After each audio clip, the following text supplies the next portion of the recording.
Hi, Jackie, all the way from England. Where part of England you're located? I'm in North London. North London. Yeah, I've been here about 4 years. Before that, I was in a city called Lincoln, which is a little bit middle of England for anybody that doesn't know England. Well, I study in England, and one of the things that people do after work is go for a pint. I don't drink beer, but if we, for example, after work, we go into the bar for a drink, which one is going to be your choice? Oh, that's very easy. Gin, always gin. And yeah, it's an acquired taste because it's not everybody likes it, but gin has had a real resurgence as well in recent years. So it makes me very happy. But I remember, I think the first time I probably had a drink was when I was on holiday with my grandmother when I was about 15, and she got a little bit tipsy on the gin and got very giggly, and that's a really fond memory. So I think I probably tried it because of her, because it was a really fond memory, and I've liked it ever since. So you're a traditional person. In what way do you mean traditional? Traditional, like, yeah, you don't like, how I say, you don't like crazy things or go out of the scope. You like, you're traditional, you like the way, the thing your way. If it's not broken, don't fix it. Yes, that's it. Yeah, I find out what I like and pretty much stick to that. That's not to say I won't try other things, but I do tend to go back to that. 'Cause I think, like, that's a good way of putting it. If it's not broke, yeah, don't mess with it. Different ages, different backgrounds, different stories. One common denominator: the desire to unleash a powerhouse woman. Selling on heels. Give a girl the right shoes and she will conquer the world. Profiling a customer is the challenge sales reps face every day. What if I tell you you can read anyone in 90 seconds? What if I tell you it can be done?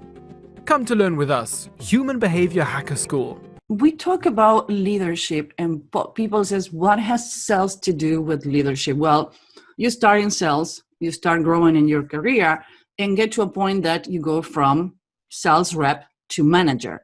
And that is a gap. And I read that 60% of the managers are not trained or prepared for the position they're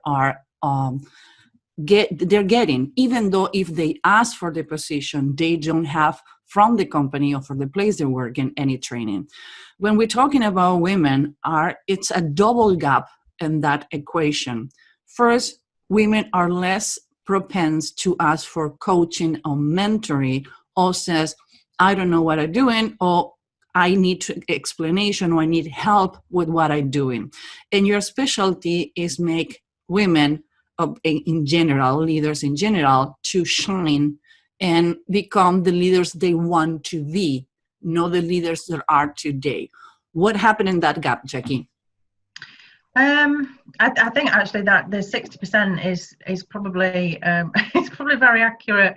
What happens is you're often in operational jobs and you get really good at those, and you might have been taught how to do those operational things, and then as you kind of progress you go for a promotion. And a lot of the women that I work with are, you know, upwards of sort of 35 and 40, and they've been in a career for a while, they've got really good at it, they go for a promotion, and that usually means that you're managing a team, you're managing a project, you're having to manage upwards and manage your manager and your boss and the expectations of their boss and the company and the organization. And you can go into those leadership roles, like you say, without any mentoring access or coaching, unless potentially you source that yourself. And leadership is very much, it's not something, often companies send you on these like 2-day leadership courses. Often they kind of like, we'll do that, we'll tick the box, you've done the leadership.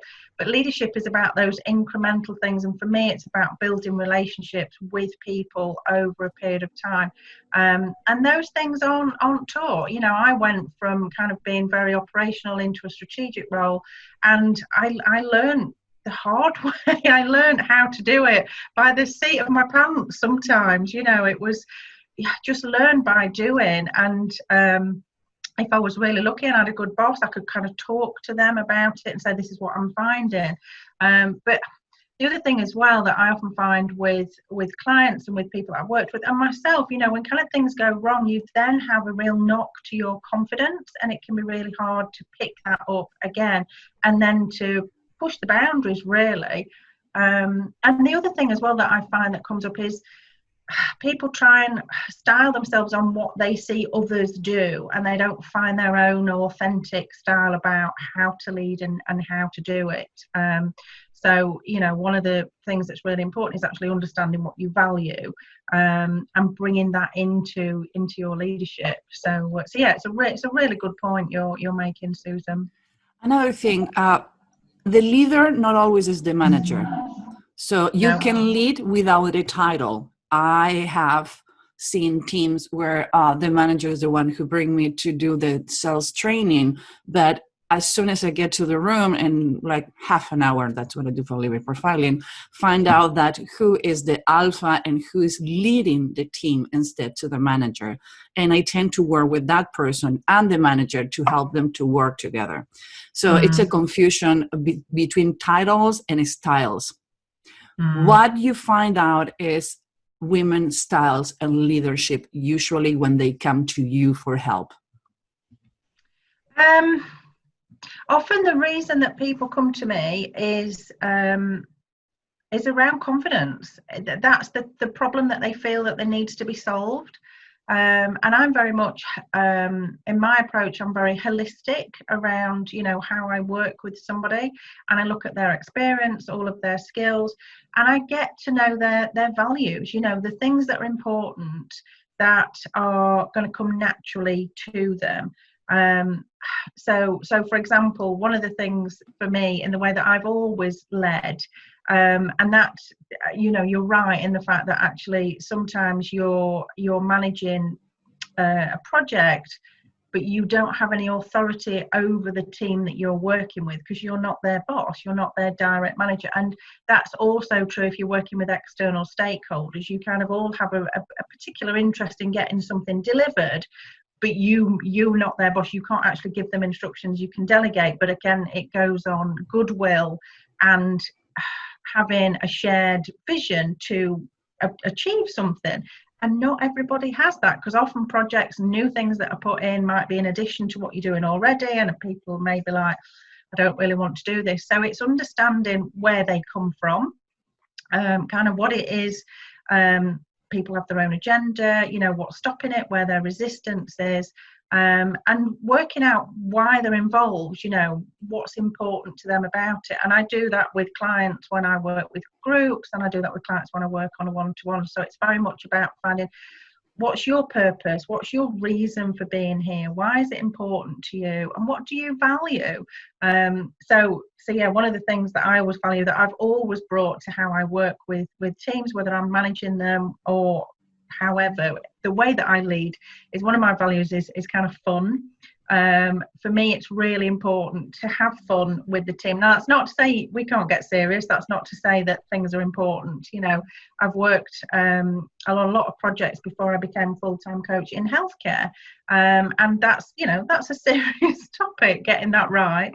But actually, you can have fun with your teams. People feel more relaxed. They approach it in a different way. And I am that sort of person that is, I have a positive outlook and a positive approach, and I want to have fun and have that connection with the team. And you do get to know somebody, and you can build trust with somebody actually if you have that shared sense of humour about things, that shared sense of laughter, that kind of belonging when you share a joke. You know, it's small things that kind of build up how you work and relate with a team, whether you're directly managing them or not. Well, one of my complaints and I have is I having too much fun. And it says, what do you mean having, like, yeah, you having fun. You're supposed to, like, I love what I do. So I think gamification is a term to use game and to explore the best part of you. Like, for example, in our private Facebook group for learning, I put a challenge every Monday. Like, okay, I need I need you to tell me what you see, how you see it. And people start interacting way more when I start doing that than when, okay, we're going live on Friday, 5 p.m. Central Standard, let's talk. No, they give them the week to like, how I do this, how would they do the other one? And I always finish my classes. I'm like, I don't know you guys, but this is the best day of my week. Why? Because I'm having too much fun. And somebody wrote me an email after and says, I don't know if it's right to have so much fun. Like, why? Did you enjoy it? Yes, because I enjoy it. So that's the reason. Laughing and feeling relaxed is one of the ways that people are better trained. And when you talk about leadership and sales, you get everybody together. They tend to be a little more competitive than other areas in a company. So they take them longer to break and relax and be accepting. And the first part you need to do is like, okay, guys, what are the areas where you having problems? Because one is the concept of the company, another one is the problem you really have.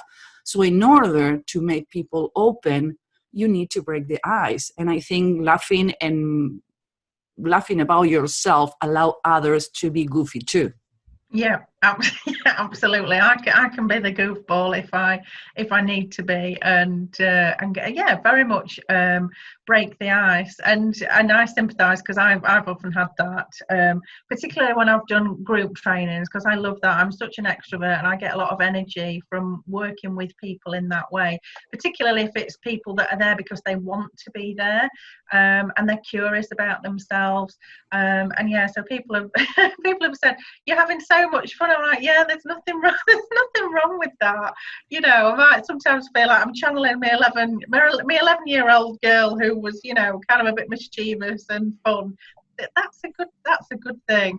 And I also find as well that when people are relaxed, then they can be much more creative. You know, it's almost like they have access then to their intuition, to their curiosity, and that, you know, everything dials up in a way, so that actually, you know, they produce a hell of a lot more than you hadn't, and people bounce ideas off, and you know, they go away with a good feeling, which at the end of the work day is great, particularly at the minute where, you know, we've all got restrictions around, you know, sort of social distancing and stuff like that, and this year we've had that a lot with lockdown and everything. So it's important that you have that connection with somebody, whether that's shared ideas or shared laughter. And I think one of the things with leadership and bond with your team is that because you have a good relationship with your team doesn't mean that your team is not going to respect you. And it's two-way. You need to send your boundaries. In my case, the most difficult work that I needed to do was learning to be the CEO, the boss. I don't like it. I never said the boss. I don't allow people says they work for me. We work together because I am who I am, because the team I have, and everybody is a team.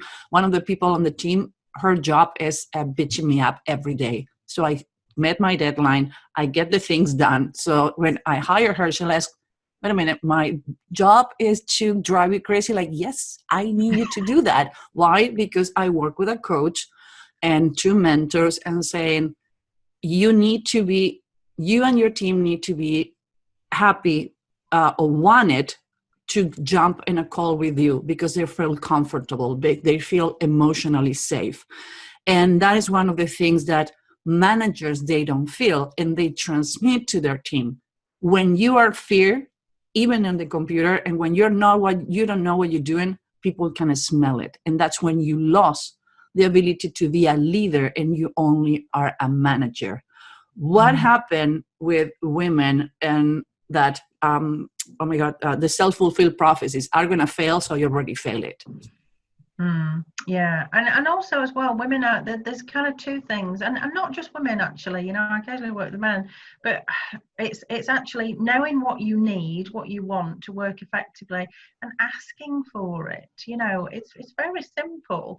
You know, whenever I've worked with anybody new in the team, whether I'm actually managing them, whether it's my boss, certainly when it's been a new boss, or whether it's a new member of the team or a new project, I'll sit down individually, and I do this with clients and groups, you know, before we even start, and we do what I suppose I call contracting, in a way that, it's an informal way of designing how you're going to work together, because there are certain ways that I know what I need to have in place to be at my best. And that's what I want to be able to put in place for you, whether I'm coaching you, whether I'm, kind of leading a group program, or whether in the past I've been kind of managing big projects and managing with my boss.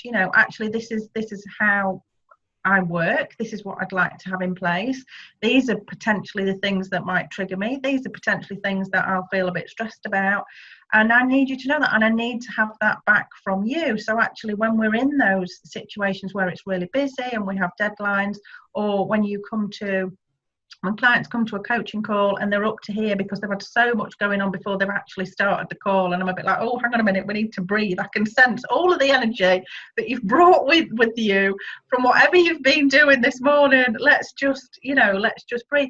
And I'll design that with them before we start. So when you're coaching or working with somebody, it's not actually you being the boss of them. It's actually a kind of like leaning in, so both of you are kind of jointly working out what you need for that partnership to work, whether it's your manager or not. And that I find works really well, because what I need, then I feel comfortable because I've asked for it, and it's given them an opportunity to be able to ask me in an honest way, in an open way, and that builds trust and safety in whatever relationship that you're working with, because honesty is really key, and that often gets overlooked. One of the most important things that I've learned in all of the stuff that I've ever worked on, and I first started out as a nurse, and I think I probably learned it back then and I've just transferred it on, is that people want to be seen and they want to be heard. That's so important, that they feel valued and recognised, and giving them space to actually say, and you listen. And listening to learn rather than listening to speak, that kind of whole thing about when you're out in a group and people are like, oh, that's a really great story, I've had a great story, I want to tell you that, and you're just listening because you want to get your gap in and say, oh no, I want to share this. But it's listening to learn and thinking, actually no, that's something that's completely new. And sometimes the conversation will move on and you think, oh well, I could have told that story, but actually I've heard your story now, so that's fine. The worst you can do to a human being is ignore them. So you want to hurt someone, ignore them. And when the manager or the leader ignoring their team, that's when your team starts falling behind. If you have a complete team who's falling behind, maybe you need to start looking on the head.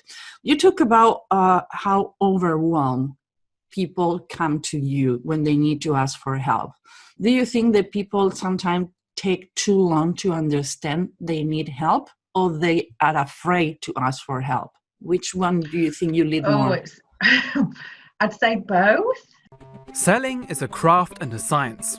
Come to learn with us the superpower behind behavior for sales. Human Behavior Hacker School. Different ages, different backgrounds, different stories. One common denominator: the desire to unleash a powerhouse woman. Selling on heels. Give a girl the right shoes and she will conquer the world. But it'd be good to kind of just work that through. So people feel overwhelmed and stressed and get close to burnout, and they think that's normal because everybody else seems to be doing it. Kind of busy is the new normal. Being excessively busy is the new normal. And, people don't look after themselves. They kind of think, well, I need to carry on because everything's so competitive and I've got to do this, and I'm a woman in the workplace and I've got to be even more competitive. And, women then get burnout. They produce so much cortisol, they get stressed out and get burnout. So that's one of the facts, because they don't feel, again, they don't know what they need, and they don't know how to ask for that, and they think actually everybody else is doing the same. So there's a lack of having that honest conversation and just sitting down and saying, I'm really stuck, I need some help. And the other thing you've said about fear is also true, because people then don't want to look weak if they ask for help. And I've certainly learned in coaching, the reason that people don't do something is usually fear. And I know myself, I'll procrastinate on stuff and I'm like, why am I not doing this? I've actually written this on my list. I've written this in my goals. This is something I know I want to do. Why am I not doing it? And I'll sit down and almost like have a conversation with this. Okay, what's the block here? and it'll be fear about something. It might be fear of failure, it might be fear of standing up and, you know, being observed, it might be fear of rejection. All of those kind of things that happen, there's usually a fear there. And women are often, I find, they come to me because they, like I say, they don't feel confident, and they're scared of saying, actually, I look confident, but inside I'm not. And what tends to happen is I start to work with them on what it is that when they're talking to themselves, their inner critic and their self-sabotaging voice, what is that voice saying? It will be around, you know, you're not good enough, others are better, the whole imposter syndrome that, you know, we kind of, I've heard a lot about, but that is very much like you're a fraud in this, you're going to get caught out sort of thing. And that's a fear because they think they're the only one that's actually saying those things to themselves. But we all do it. It's just a question of actually recognizing it when you hear that and thinking, is that true? No, that's not true. That's not true at all, because that's what's undermines confidence. You know, the things you believe about yourself and the stuff that you say to yourself. If you said to your friends, you wouldn't have any friends. The way that we often talk to ourselves is terrible. Well, a society without white lies, it wouldn't be a society. I said, when people says, oh, why are you saying we need to lie? Like, if you ask me how I'm doing, I'm not going to sound like horrible because I don't want to have the conversation. So basically that is a lie by omission.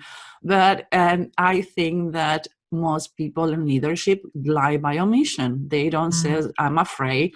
And today's reality is that most people look to their leaders as to guidance. And the problem is the leaders is as lost or more than their people, because they know they're looking at them and like, I'm supposed to know what I'm doing. Oh my God, what I'm going to tell you if I'm completely lost. So talking about leadership, it's a kind of silly question, but you can be you are born and develop the tools to maximize, or you can become a leader if you put yourself to work and with the right coaching. Because I always say, you are born a doctor. You get training to not kill someone when you operate or when you treat people. But I wouldn't study medicine because it's not in my blood. It's not in my nature. I saw blood and I passed out. So you're born and you get the tools, or you can craft the art to be a leader.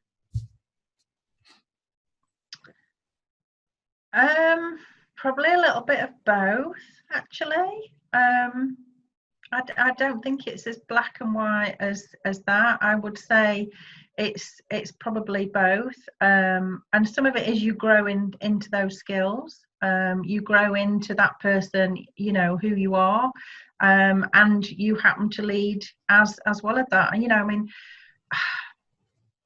one of the things I'm really great at is building relationships with people, and I've kind of progressed through my career where that stood me in really, really good stead. A, because I've got a team around me that I trust, but also that I build relationships with people because, you know, we spend most of our waking hours working, so we need to have a place where we feel that we can be ourselves and we don't feel, you know, that fear and that sense of we're doing it wrong. But again, it comes down to honesty, you know, because I look at some of the great women leaders that we have now that are really well known, and actually they're prepared to be vulnerable and they're prepared to say, we've not quite got it right, but we're doing our best. You know, people like Michelle Obama, Brené Brown, Jacinda Ardern, you know, they are actually very, very effective, powerful women who will stand up and say, this wasn't so great, you know, and I'm doing the best I can, and I'm being the role model that you know that I am to kind of show you the way. And that becomes, you know, leadership. And leadership is also as well about leading yourselves. You know, I mean, most women are managing a career, they're supporting their husband or partner or children or business. They're supporting and managing their children, their home, their career. They often carry the very heavy emotional load of a home, and they remember when the dental appointments are, who's been grounded for how long, who needs to go to this, what such and such is having in their lunchbox, which party they're going to, who's got friends' birthdays. You'll tend to find it's the women in the household that will be holding that emotional load as well. And potentially doing that at work, it might be the one that's organising the Christmas parties and remembering whose birthdays are which, that will often fall to a woman, and the card will go around and everybody will sign it. Yeah, I never see any men organizing the parties of anyone or organizing lunch and that kind of thing in an office. No, you said it's true. I never saw a man doing that. No, they might say, oh, can we do something? It's such and such is leaving, and shall we start a collection? But they won't be the one that's like with the envelope with the money in and the card going round and choosing the gift. But they'll think about it, because they're compassionate, kind people. They'll think about it. But so women kind of hold all that as well. And then you say to them, well, actually, you do have a lot of leadership skills because you're sorting all of these things out. You're making sure everybody around you is supported and guided, and you're giving them advice, and you're kind of making sure that they're included and feel belonging. And they'll say, but I don't see myself as a leader. So I think there is a lot around actually that recognition of you're probably doing this role, you are leading this anyway, and if you're raising children, you are leading the next generation because you're bringing them up to be the next generation and the next generation of leaders. And so women have such a pivotal role that I don't think, I think they focus on what they think leadership is rather than the stuff that they're doing already that makes them a leader today. One of the things that happened, at least from my perception, and that's the reason we have you as an expert, me doing questions, is that people think they can, like you said, go on a weekend, take a leadership weekend, and become a leader by Monday. I think the leadership is one of the most holistic, organic, and long-term project because you need to build your own. But before you build your own, you need to get away with all the toxic things, like you said, self-sabotage, the imposter syndrome, making yourself to failure, procrastination by perfection. So you need to get away with all the toxic things. Then I guess when people come to you is because okay, thing hitting the fan, I need to do something with this. So why do you think is the concept that people I'm going to make a class on the weekend and I'm going to be ready to be a leader? What is the process actually? I'm not sure why companies and organisations feel the need to do that. Sometimes I think they perhaps feel, we should recognise our team and we should do something to support them in the positions that they're in. And it, I'm not saying that there's anything wrong with those. I'm just saying it's not the only thing that you could do. You might learn a lot of theory, you might do some team building, you might understand your kind of team values, and you might come together as a team and have, feel much more cohesive.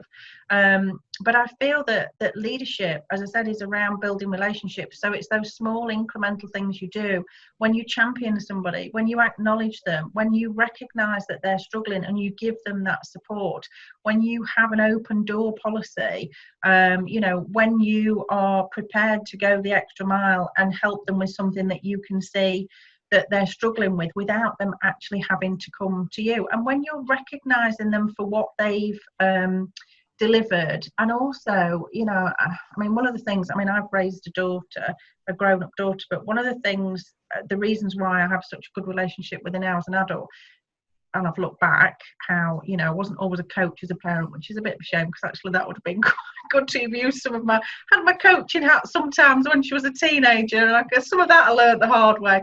But it's the non-judgment, kind of the fact that, you are a valued member of the team, and if you make a mistake and admit it, and we then come to a solution, or you come to me with a solution, then I'm not going to judge you. I'm not going to say you're a bad person because you've made a mistake. I'm going to say, okay, that's fine. What do we do to fix it? What are you going to learn from this so that, you kind of are growing?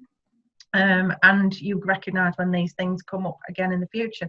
And it is that non-judgment. And if you don't judge people, then they're more likely to actually come to you with problems because you will be open and inclusive to kind of what they bring you, rather than actually being critical and judgmental. I think that's because we all make mistakes. None of us are perfect, and actually perfection is something that, if you chase, it's like chasing the end of the rainbow. You are never going to get there, so it's get it the best you can, and then go with that, and actually have the awareness that if you're not perfect, then neither are your team perfect, but you are doing the best that you can with what you have, and I feel that's much more important, and people will trust you and they'll feel safe with you. My first bosses were all nurses, and I started my nurse training over 30 years ago, so it's a very different way of nursing,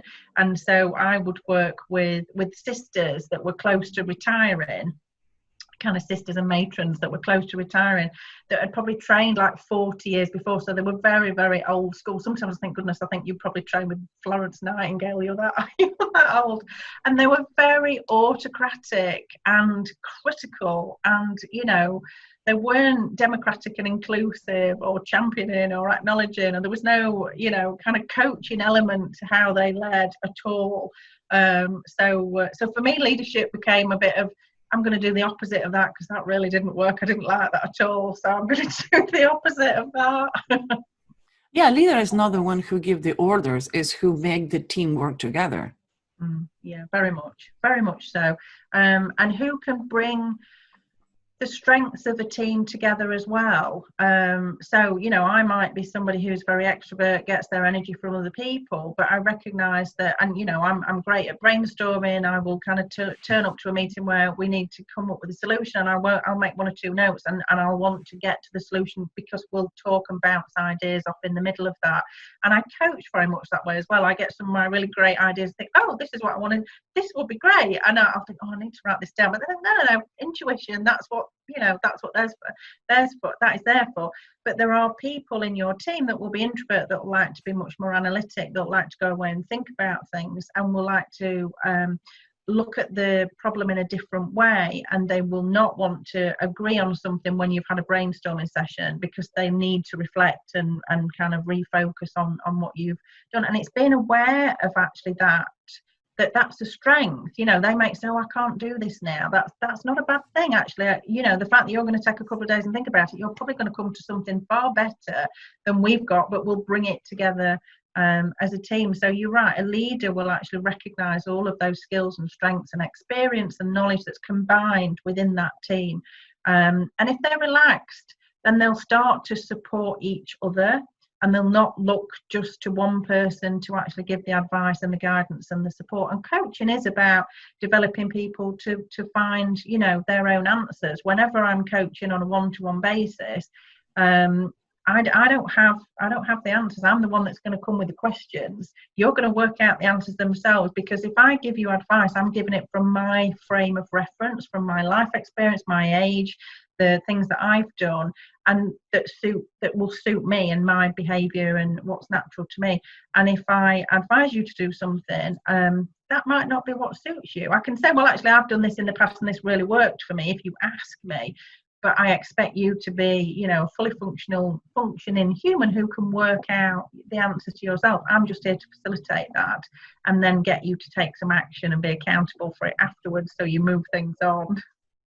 You says you start your career as a nurse 30 years ago, and you didn't like the autocratic approach in nursing. Do you think the leader styles are related to the market, or the business, or the space you work on? Sometimes it's a generational thing. I've obviously still got friends and colleagues who are working as clinical practitioners now, and they aren't those kind of autocratic, bureaucratic leaders. They are very much, the way that they lead, the way that I lead. They're very inclusive. They'll lead their teams in the same way that I would say is kind of good practice. So I think it depends on the individual, but I also think it depends on, how things are. Our health service in the UK 30 years ago was not as busy as it is now. So there are a lot of competing pressures and priorities and lack of resources sometimes for things. And you have to bear those in mind when you're managing a team or a program. Now you have to think about, what do you need to make this work, and what personalities are going to work together. So sometimes I think it's cultural for the organisation, sometimes I think it's generational, and sometimes I think it's the individual. It's a variety of things. I talked with a couple of leaders, but because I was doing a research, and one of the things that come up is like, being a leader is the most solitary place on a corporation, because how much you can talk to your partner that maybe doesn't understand what you do for a living. You cannot talk to the people you manage, because they're going to think that you're weak. And if you don't have the chance to have a mentor, where to go to? So that's when I think coaching, it's needed and it's important in order to become a better leader. Do you find that as a common denominator from your side? Yes, definitely. I mean, I found I had a network of colleagues that I'd worked with over the years that I would occasionally have conversations with or have a coffee with. And so as peers that you trusted, I would have that conversation. As a coach now, in the last, it's nearly a year now, I set up a leadership membership group, a paid membership group. So because I recognised that was a gap, that you don't have anywhere to go to get that peer support from like-minded women in a judgmental, safe space. So yeah, that's something that I absolutely love doing. I set it up as a bit of I think this might work. This is something I feel that there's a gap. People don't have anywhere to go when they're stuck. And people that I'd worked with on a one-to-one basis didn't want to kind of carry on doing any more programs with me, but they wanted to carry on being around me. And I was like, well, that's great, I like working with you. So I created a membership group that's called the Leadership Confidential, and that's what it is. It's a confidential, safe space where people can actually join and share experiences. And I do training sessions through there, and I do Q&As, and it's really great because actually somebody will come with a question and I'll say, well, I've got a variety of ideas, but then others will chip in and they'll share that experience, and they're coming together because they can do that in a way that these people don't work together. So they've got that security of knowing that it's a shared collective. They can get advice and experience, but it's never going to go back to the workplace because they've only met because they're in this one group. So if you can't, I mean, that's great for me with the group, and that's really what I wanted to have with the group. But before this, I used to make sure that I had colleagues who I knew I could have a quick drink with after work and just offload in a way. We could say, let's have a monthly, decompress, so that you can share stuff, because I do think you need somewhere to go to have that. Otherwise, you'll just, it'll build up and build up and build up, and then it'll be like one small thing, and you'll just feel like exploding because it's all got too much, because you've not been able to process what you're feeling or thinking about anything. One of the things is, when women start going up and up on the ladder of a company, they start getting more and more lonely. That is, it's a regular, normal thing between leaders. But in the case of women, it's more difficult to find mentorship or find other women on the same level to exchange ideas. And you use the word safe place. That's funny because that's what I said on the Facebook group. This is a safe place. Somebody bullied you, somebody mocking you, you're out of the group. And I actually kicked some people on the group, and they write to me really offended, and they put comments like, this is a safe place. It's not a place for bullying. This is a place for learning. Some people is more advanced in the classes, some people is learning, give it the chance. But in leadership, it's more and more difficult as soon as you get up, because they expecting more about you. They give you less tools and you know less, and it's really solitary on the top. So approaching other women to ask for help, and just like you says, having a drink is great. How you do that, how you approach other leaders, women, men, whatever, to says, hey, you know what, let's talk, let's have a drink. Ambiverts sell 24% more than introverts and 32% more than extroverts. Come to learn with us Behavior for Sales, Human Behavior Hacker School. Actually, it's networking. I tend to find that women are really good at maintaining relationships, and they build a network. So they may know other people in other organisations that they potentially are ex-colleagues with, that they wouldn't want to mentor, but they could ask them and say, you know, is there anybody in your organisation at this level who would be prepared to, you know, be that sharing, that listening ear for me? And I've seen that done in smaller companies, smaller organisations. I've seen that done where, and I've actually been asked as well, saying, do you know anybody that you used to work with who's at this kind of director or C-suite level who would, you know, be that kind of that mentor, that listening ear for me? And you know, women are really good at that, you know, building those relationships, because they recognise that they need that sociability, they need that support, they need that peer acknowledgement and support. So again, it's you stepping up as a leader, recognising what it is you need and finding out where you can get that need met. And if you're feeling it, because that's one of the things I've also learned, if you're feeling it, you will not be the first person that's feeling that. Somebody else will be feeling that. And it's a question of putting yourself in a vulnerable, you know, being vulnerable and saying, actually, I need some help, or couching it in a way saying, actually, this would be really good as a mutually supportive relationship. Can we see how it would work? And once you start, you give permission to kind of say, there is a gap that I feel I need to have filled by somebody or something. Other people will say, oh yeah, that's exactly the same. You know what it's like when you're in a meeting and you ask a question, you think, oh, is that a stupid question? Should I ask it? But you think, no, if I don't ask it, then it's a stupid question. I'll ask it. And you ask it, and about 3 other people go, oh, I was too scared to ask that question. I'm so glad you've asked. And you think, oh, for goodness sake, just ask. Some people even is afraid to say, can I go to the bathroom in the middle of training? Like, I'm not your mom. Go to the bathroom. And yeah, people are sometimes afraid to like make questions. Says everybody have a question, and when I don't have any question on one of my trainings, like that worries me. Like, I'm not that good. Second of all, I haven't triggered your brain to ask questions, to think about things. So when I don't have questions, people says, oh, great, your presentation was great. Like, no, I didn't do my job. My job is making you ask questions, making you participate and get your brain. Yeah, talking about participation, you work with people in Europe and you work with people in the United States. Do you find a difference on the type of leadership that you find when you work independent on the continent or the words or the countries? It's a different, or leadership is leadership, doesn't matter where you're located? The latter. Leadership is leadership. People are going to have the same issues and challenges wherever they are. It will depend on the organisation they're with, whether there is somewhere to go with that. And any support, but it's the countries are the same. I must admit, it kind of surprised me when I first started working because I'm obviously, you know, in London, so European. But when I first started working and coaching people in America, once I got used to the time difference in my head, then which is always a bit like, oh God, what time is this?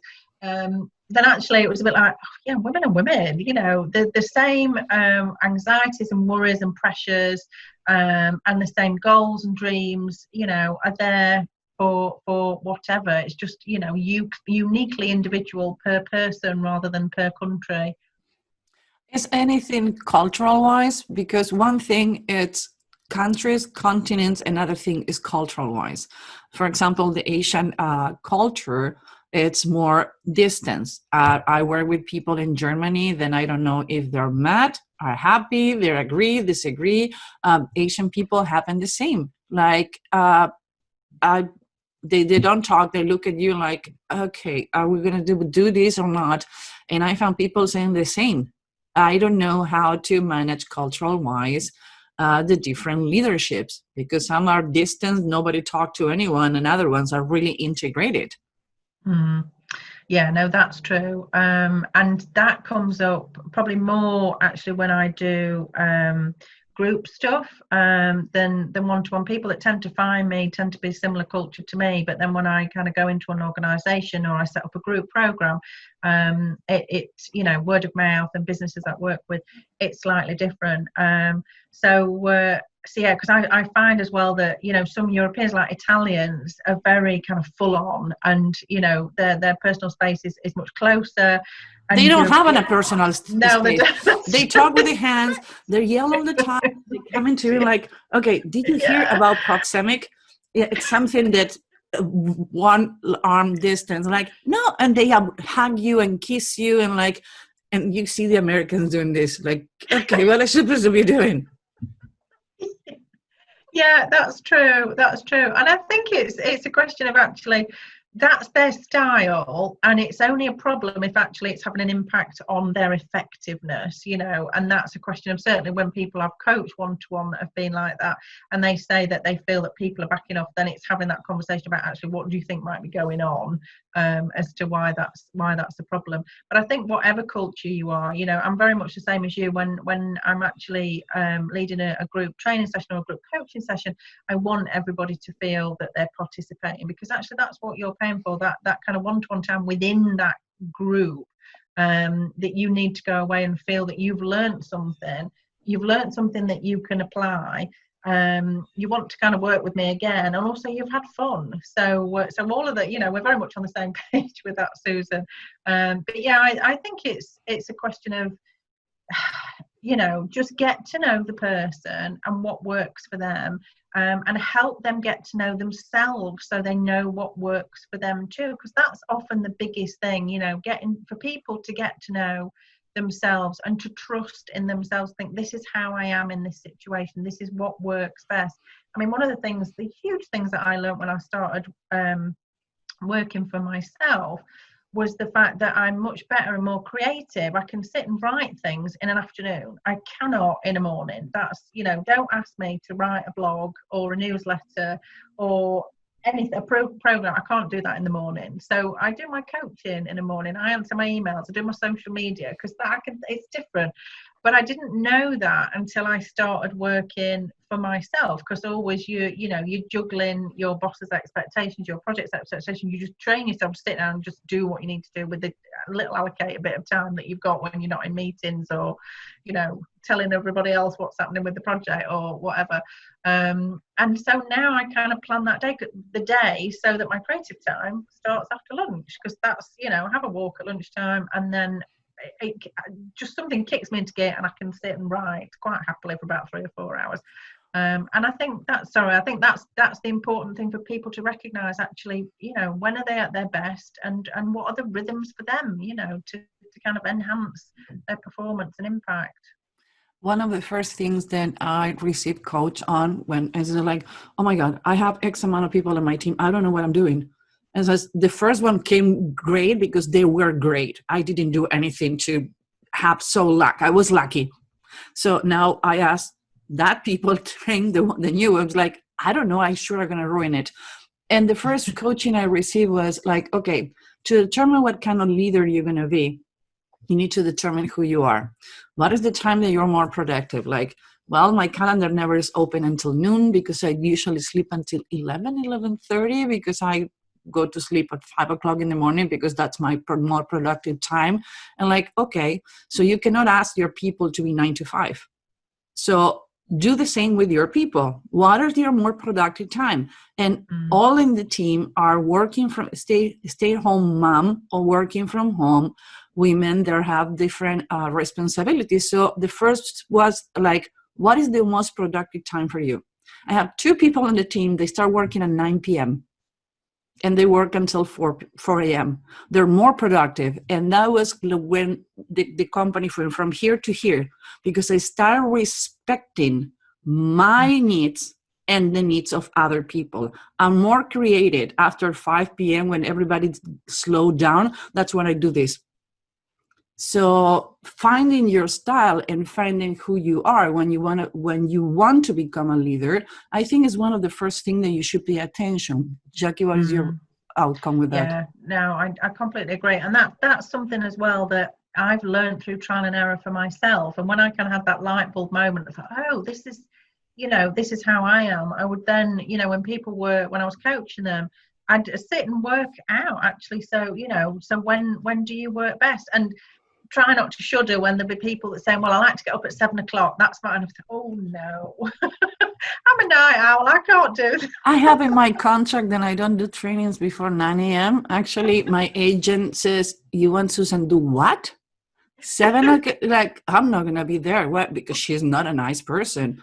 Did you see Susan before 10 a.m.? Like, no, she's a bitch. I don't even want to be around her. And we work together. And it's true. So when I need to do a coaching or something, it's a networking team that I'm belong to, and it says, I love you guys, but who the heck decided we meet at 7 o'clock in the morning? Now, because we're online, I basically have my pajamas down and a shirt on top. But when we start meeting again in person, probably I'm not going to make it to the 7 o'clock meeting. So I'm going to need to change my group who has lunch or happy hours. Like, but you need to recognize that in yourself. Yeah, you do. And so that's one of the things I certainly do when I work with clients, because it's part of the things that they value, you know.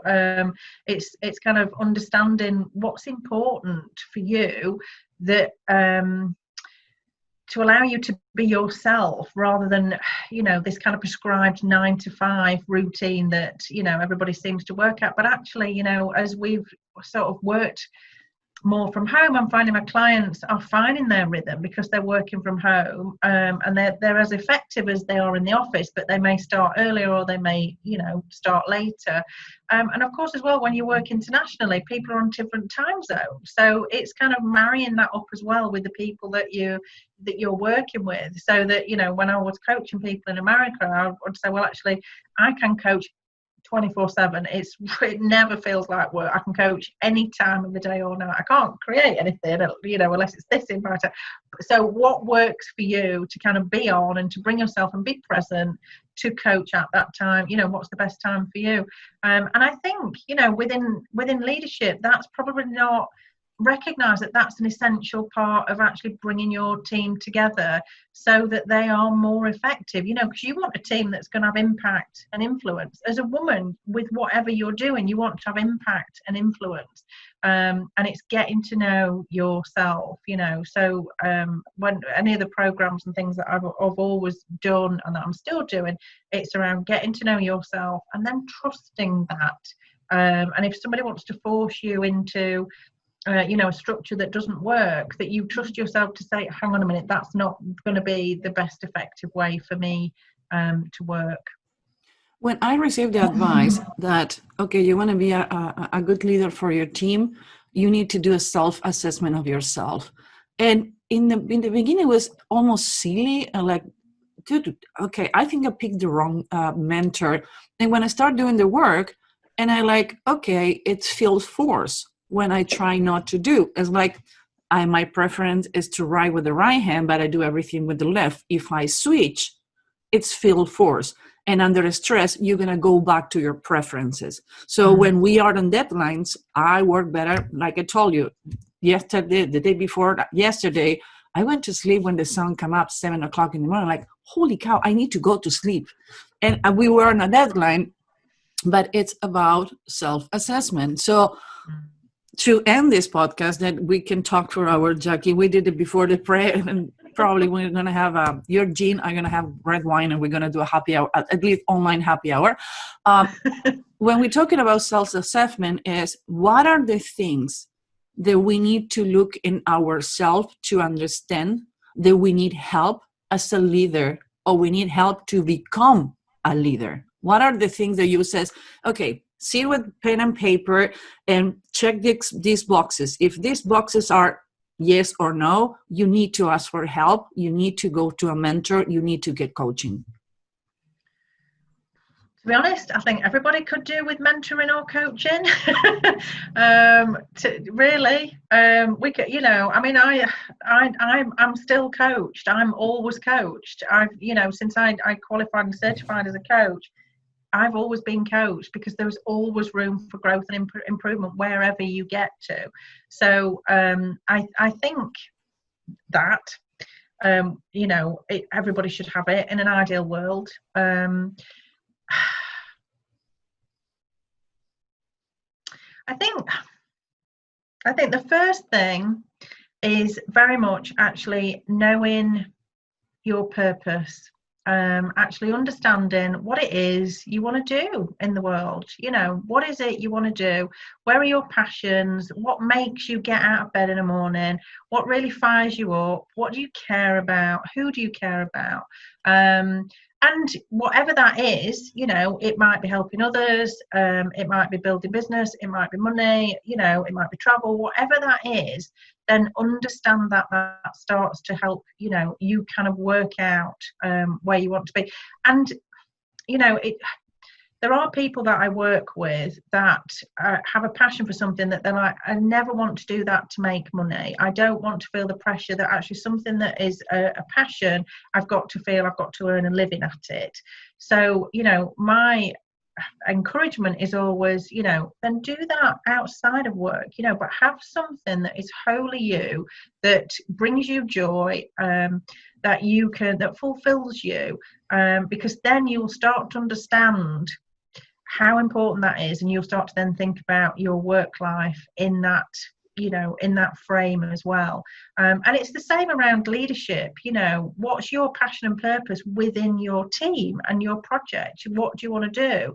The women that I want to work with, or that I do work with, I feel my mission is actually to get them to understand how flipping amazing they are, that they do have the skills and the abilities right here, right now. They just need to see that, and I want to help them see that. I want to empower them to be themselves and to see that, because I'm really passionate about that, because I know how much it helped me when I was able to kind of bring that into my life. And I see it, when I'm coaching somebody, and it is almost like a light bulb. They're like, oh my goodness, yes, of course, that's exactly who I am, and I'm capable, and I've gone on and done all this, that and the other, and they're just so excited, and it's fulfilling. They get to the end of the work day and think, that's been absolutely fantastic, because I've been on purpose, and I've been my best authentic self. Get naked emotionally in front of the mirror to understand what are the areas you need to be worked. And I think is one of the most difficult thing, and this has nothing to do with gender, has to do with position, as like you don't want to be perceived as a weakness. And I think the weakness is not to ask questions.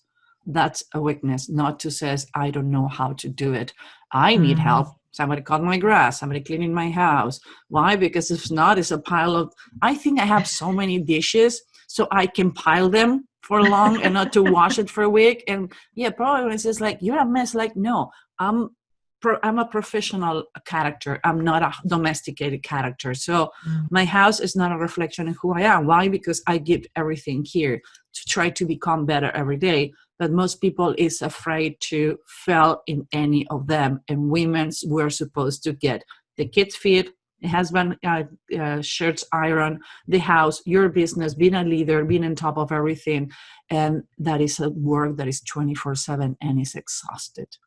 It is, and it is that expectation. I mean, I know when my daughter was small, I made the choice that I didn't work full time. I was nursing at the time when she was small. I didn't want to work full time, because I wanted to be there to raise her, but also because the expectation was that everything kind of would be perfect. And once I started, I was quite young when I was a parent, the first, when she was born, and there is that pressure and expectation, until I realised that she doesn't care about the fact that her hem is down on her skirt, or her tights are dirty, or her shoes are scuffed, because she's been off running and having a good time. Then I started to relax and think, I want to bring up a daughter who is joyful and enjoying life.